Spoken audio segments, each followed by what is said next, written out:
ជំរាបសួរបងត្រង់ថ្មីបើយើងចាប់ផ្ដើមបងនេះអីក្រៅទៀតដែរបង2ឲ្យស្បុកក្រោមនេះក៏បងដែរចាប់ផ្ដើមក្រៅបងឲ្យផលហើយកន្លែងត្រង់ថ្មីរបស់យើង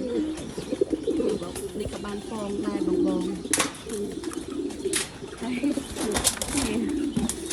បាយសាយនេះក៏មកដាក់ឲ្យភ័ក្រមួយជាមួយការអត់